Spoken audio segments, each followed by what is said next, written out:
All right, this lesson is on radical equations. Radical equations are any equation with a variable in the radicand. To solve radical equations, the first thing you're going to do is check for values that the variable cannot equal.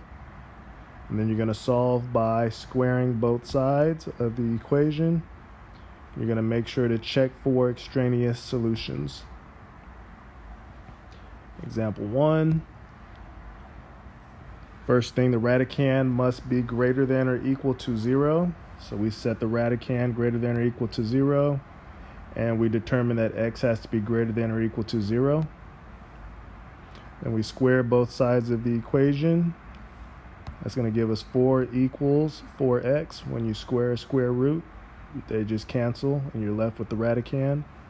Divide both sides by 4 and x equals 1. So what we're going to do is plug 1 into the equation. When we plug 1 into the equation, we get 2 equals 2, which is a true sentence. So x equals 1. Next example, again, we need to set the radicand greater than or equal to 0. We determine that x has to be greater than or equal to 0. Then we square both sides of the equation. That's going to give us 7x equals x squared. And then we're going to set everything equal to 0, factor out an x, and then set each of the factors equal to 0. And we get x equals 0 and x equals 7. Whenever we plug in 0 for x, we get 0 equals 0. When we plug in 7 for x, we get 7 equals 7. Both are true sentences, so our solutions are both 0 and 7. Next example, we have to set both radicands greater than or equal to 0. We get m has to be greater than or equal to 0. And m also has to be greater than or equal to negative 3/2. Since negative 3/2 is a smaller number than 0, m needs to be greater than or equal to 0. Square both sides of the equation, and both square roots will cancel, leaving you with 3m equals 2m plus 3. Subtract 2m from both sides, and we get m equals 3. When we plug 3 into the n for n, we get 3 equals 3, and 3 is greater than or equal to 0, so we're good to go. Next example, set the radicand greater than or equal to 0, and we determine that n has to be less than or equal to 1/2. Square both sides of the equation. We get 3 minus 6n equals, when we square n minus 2, we get n squared minus 4n plus 4. Set everything equal to 0, we get n squared plus 2n plus 1 equals 0.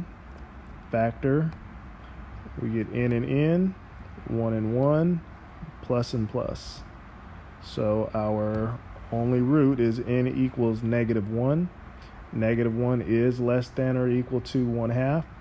Whenever we plug that in for n, negative 1 in for n, we get 3 on the left side and we get negative 3 on the right side. Since 3 does not equal negative 3, there is no solution to this example. And next, we want to set both radicands greater than or equal to 0. We determine that m has to be less than or equal to 1/2. And by setting the other radicand greater than or equal to 0, we determine that m has to be greater than or equal to negative 9/2. So the bigger of those two is, so m has to be less than or equal to 1/2, and it has to be greater than negative 9/2. Square both sides of the equation. We get 1 minus 2m equals 4 plus 4 root 2m plus 9 plus 2m plus 9.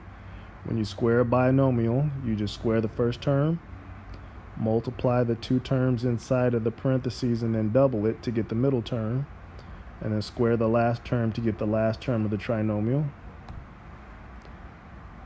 And we're going to combine the like terms. 4 plus 9 is 13. We just brought the 2m up to the front.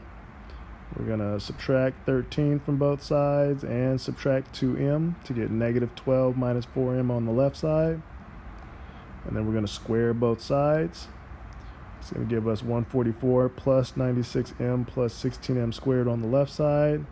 On the right side, 16 times the quantity 2m plus 9.